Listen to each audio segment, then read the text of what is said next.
Hello बच्चों, welcome to my channel. आज हम कक्षा 7 के विज्ञान के पाठ 1 के अभ्यास के प्रश्नोत्तर करेंगे। पाठ का नाम है पादपों में पोषण।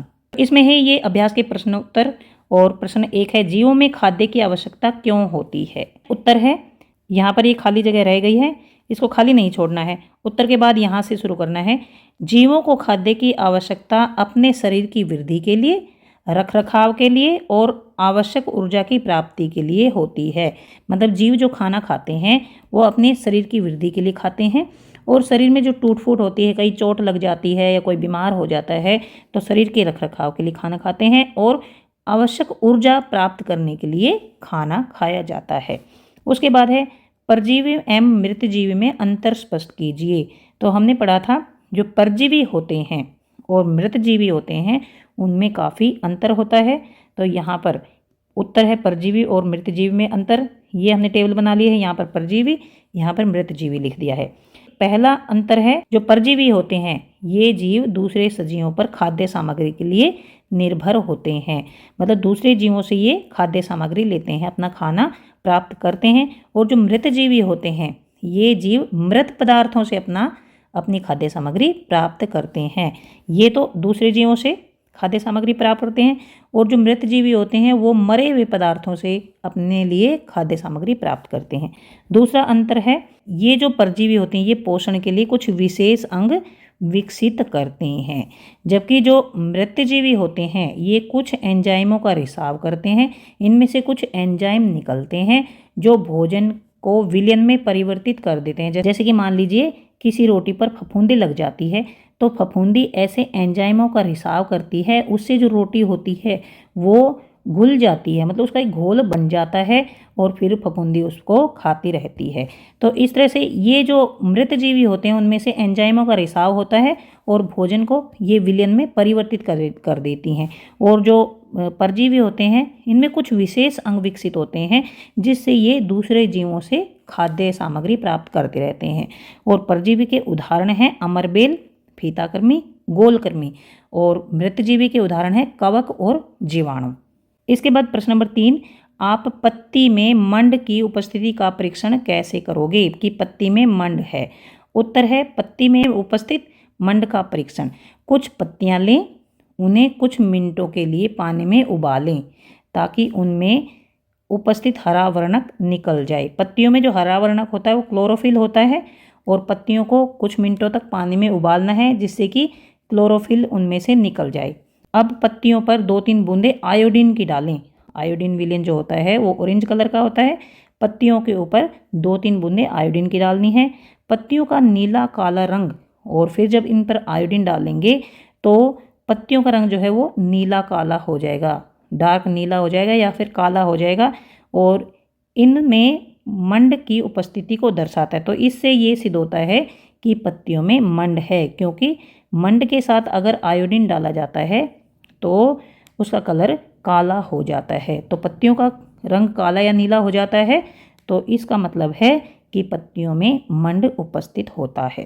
प्रश्न नंबर 4 है, हरे पादपों में खाद्य संश्लेषण प्रक्रम का संक्षिप्त वर्णन करें।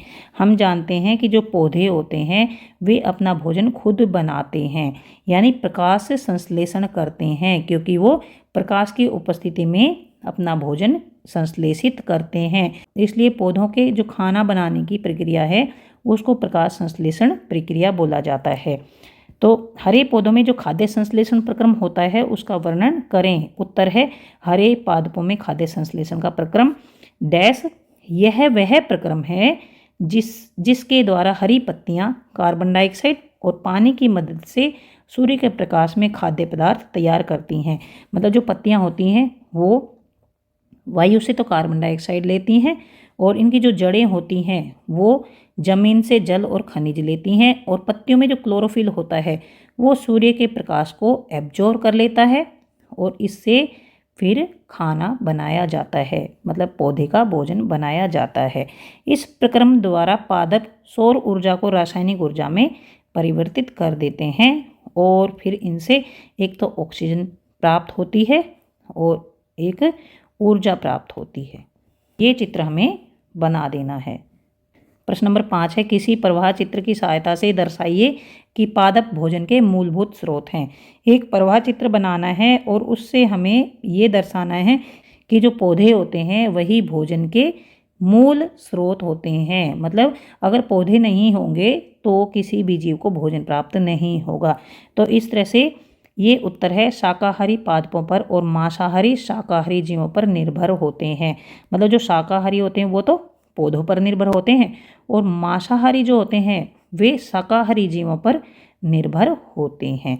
तो यहाँ पर देखिए, ये हैं पौधे और पौधों को खाते हैं हिरन। यहाँ पर ऐसे तीर का निशान आएगा। हिरन को खाते हैं शेर और पौधों को बकरी भी खाती हैं, बकरी को खाता है शेर। और देखिए पौधों में जो कीड़े होते हैं उनको और चूहों को बाज खा जाता है। और जो बकरी होती है उससे मनुष्यों को दूध मिलता है और मनुष्य मछली भी खाता है। और जो मछलियाँ होती हैं वो समुद्री पौधों को खाते हैं। तो इस तरह से देखिए ये सभी पौधे पर ही निर्भर होते हैं। जो शाकाहारी होते हैं वो डायरेक्ट पौधों को खाते हैं, जैसे हिरन और बकरी पौधों को खाते हैं सीधा। और जो मांसाहारी होते हैं वो शाकाहारी जीवों को खाते हैं, जैसे शेर इनको खाता है, बाज जो है वो चूहे को खाता है। तो इस तरह से मांसाहारी जीव होते हैं वो शाकाहारी जीवों पर निर्भर होते हैं। और ये बन गया है पादप भोजन के मूलभूत स्रोतों का प्रवाह चित्र। इसके बाद प्रश्न 6 है, रिक्त स्थानों की पूर्ति कीजिए। क्योंकि हरे पौधे अपना खाद्य पदार्थ स्वयं बनाते हैं इसलिए उन्हें स्वपोषी कहते हैं। तो यहाँ पर हम लिख देंगे ये स्वपोषी।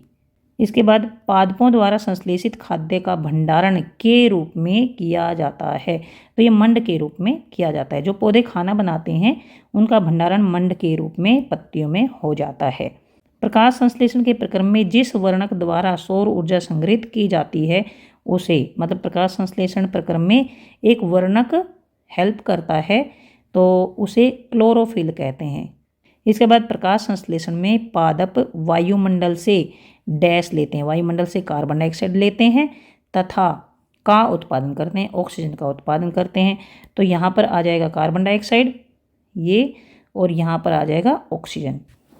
उसके बाद प्रश्न 7 है, निम्न कथनों से संबंध परिभाषिक शब्द बनाइए। पीत दुर्बल तने वाला परजीवी पादप, पीला और दुर्बल तने वाला परजीवी पादप, ये है अमरबेल। तो ये लिख दिया अमरबेल। एक पादप जिसमें स्वपोषण तथा विषम पोषण दोनों ही प्रणाली पाई जाती है, यह है पिक्चर प्लांट। ये खुद का खाना खुद भी बनाता है लेकिन उससे उसकी पूर्ति नहीं होती, तो ये विषम पोषी भी है, अन्य जीवों को भी खाता है, जो कि पिक्चर प्लांट होता है। ये मटके जैसा होता है इसलिए इसको पिक्चर प्लांट बोला जाता है। पिक्चर मतलब मटका, मटके जैसा प्लांट। उसके बाद वे रंध्र जिसके द्वारा पत्तियों में गैसों का आदान प्रदान होता है वे स्टोमेटा कहलाते हैं या फिर रंध्र कहते हैं इनको। इसके बाद प्रश्न 8 है, सही उत्तर पर सही का निशान लगाइए। अमरबेल उदाहरण है किसी परजीवी का। ये जो अमरबेल है वो स्वपोषी नहीं है, ये अपना खाना खुद नहीं बनाती, मृतजीवी भी नहीं है, परपोषी नहीं, ये है परजीवी। ख है, कीटों को पकड़कर अपना आहार बनाने वाले पादप का नाम। कीटों को पकड़कर अपना खाना बना लेता है यह है पादप। तो ये अमरबेल नहीं है। और इसके बाद गुड़हल भी नहीं है, गुलाब भी नहीं है, यह है घटपर्णी यानी पिक्चर प्लांट। इसके बाद ये देखिए उत्तर आप यहाँ से भी लिख सकते हैं, परजीवी, दूसरा घटपर्णी। प्रश्न नंबर 9 है, कॉलम ए में दिए गए शब्दों का मिलान कॉलम बी के शब्दों से कीजिए। कॉलम ए ये है, कॉलम बी ये है। कॉलम ए में है क्लोरोफिल। तो जो क्लोरोफिल होता है वो पत्तियों में होता है, तो देखिए ये पत्तियां हैं। इसके बाद नाइट्रोजन, नाइट्रोजन से हम मिलान करेंगे जीवाणु का, क्योंकि जो राइजोबियम जीवाणु होते हैं वो नाइट्रोजन से नाइट्रोजन वाले यौगिकों को बनाते हैं। तो देखिए यहाँ पर जीवाणु ही इससे मैच करता है। इसके बाद है अमरबेल। अमरबेल जो है वो परजीवी का उदाहरण है। उसके बाद जंतु, जंतु जो होते हैं वो परपोषित होते हैं, मतलब दूसरों पर निर्भर होते हैं अपने खाने के लिए। उसके बाद जो कीट भक्षी है वो है घटपर्णी यानी पिक्चर प्लांट। तो यहाँ से भी आप ये लिख सकते हैं, यहाँ पर ये मिलान करके लिख दिए हैं। इसके बाद प्रश्न 10 है, निम्न कथनों में से सत्य और असत्य कथनों का चयन कीजिए। प्रकाश संश्लेषण में कार्बन डाइऑक्साइड मुक्त होती है, ये गलत है। प्रकाश संश्लेषण में ऑक्सीजन मुक्त होती है। उसके बाद ऐसे पादप जो अपना भोजन स्वयं संश्लेषित करते हैं मृतजीवी कहलाते हैं, ये भी गलत है। जो अपना भोजन स्वयं बनाते हैं उनको स्वपोषी कहा जाता है। तो ये गलत है। इधर इसके बाद है प्रकाश संश्लेषण का उत्पाद प्रोटीन नहीं है, ये सही है। प्रोटीन नहीं बनता है प्रकाश संश्लेषण में। प्रकाश संश्लेषण में सौर ऊर्जा का रासायनिक ऊर्जा में रूपांतरण होता है, ये सही है। तो यहाँ पर देखिए पहला वाला असत्य, यहाँ पर ये देखिए दो, पहला और दूसरा जो है ये असत्य हैं और तीसरा चौथा सत्य सत्य है। तो यहाँ पर गलत लिख रखा है, ये असत्य, ये भी असत्य और ये सत्य और ये भी सत्य। इसके बाद सही विकल्प चुनिए। प्रश्न 11 है पादप के किस भाग द्वारा प्रकाश संश्लेषण हेतु वायु से कार्बन डाइऑक्साइड ली जाती है? तो ये आएगा रंध्र। पत्तियां जो होती हैं उनमें छोटे छोटे छिद्र होते हैं और उनको रंध्र कहा जाता है और रंध्रों से ही कार्बन डाइऑक्साइड अंदर आती है। उसके बाद है प्रश्न 12 वायुमंडल से मुख्यतः जिस भाग द्वारा पादप कार्बन डाइऑक्साइड प्राप्त करते हैं वह है। वायुमंडल से मुख्यतः देखिए इनमें से जड़, पुष्प, तना और पत्तियां, इनमें जिस भाग द्वारा कार्बन डाइऑक्साइड प्राप्त करते हैं तो पत्तियों से प्राप्त करते हैं। पत्तियों में ही रंध्र होते हैं और इनसे कार्बन डाइऑक्साइड ये अंदर लेते हैं। तो यहाँ तक प्रश्नोत्तर खत्म होते हैं। अब हम अगली वीडियो में अगला पाठ करेंगे। अगर आपको समझ आ गया है प्लीज़ चैनल को सब्सक्राइब करें, अपने दोस्तों को शेयर करें, लाइक करें। Thanks for watching.